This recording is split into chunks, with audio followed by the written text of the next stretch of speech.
প্রত্যেকটা মানুষের মাথায় বিপদ ঘুরছে, আর এই বিপদ তৈরি করছি আমরা নিজেরাই। ব্যাপারটা ঠিক এরকম, আন্টার্কটিকার অর্ধেক বরফ যদি গলে যায়, শুধু মালদ্বীপ নয়, কলকাতা থেকে কাকদ্বীপ সব কিছুই জলের তলায় তলিয়ে যাবে। আর বিজ্ঞানীরা বলছেন এই বিপদ আমাদের দরজায় কড়া নাড়ছে।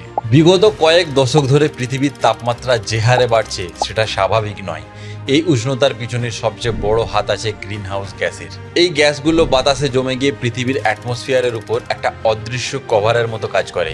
সূর্যের তাপ এই কভার ভেদ করে ভিতরে তো ঢুকে যায়, কিন্তু বাইরে বের হতে পারে না। আর এই তাপমাত্রার ফলে আর্কটিক, আন্টার্কটিক আর হিমালয়ান গ্লেসিয়ারগুলো রোজ একটু একটু করে গলছে।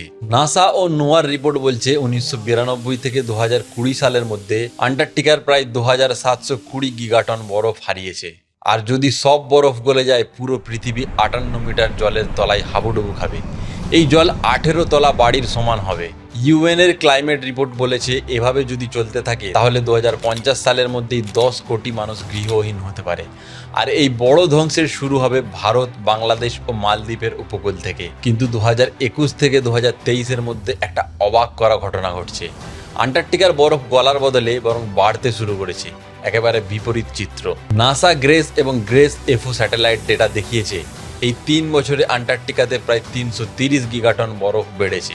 বরফ বাড়ার কারণ সাময়িকভাবে সমুদ্রপৃষ্ঠে বৃদ্ধির হার 0.3 মিলিমিটার প্রতি বছর হিসাবে কমে গেছে। তবে এটা শুনে ভালো লাগলেও বিজ্ঞানীরা বলেছেন এটা স্থায়ী নয়, এটা এক রকমের পজ বাটন, কিন্তু স্টপ বাটন একদমই নয়। এই আশার খবর মানে এই নয় যে আমরা নিরাপদ। এই সুযোগটাই আমাদের শেষ সতর্কতা। প্রাকৃতিক বরফ নিজেই আমাদের একটু সময় দিচ্ছে, এখন আমাদের পালা তাকে বাঁচানোর। এই গুরুত্বপূর্ণ তথ্য যদি তোমার কাজে লাগে, প্লিজ ভিডিওটা শেয়ার করো, কারণ আগামী প্রজন্মের ভবিষ্যৎ নির্ভর করছে আমাদের সিদ্ধান্তের উপরই। আর এরকমই আর ইনফরমেটিভ ভিডিওর জন্য stay tune with the Bong data.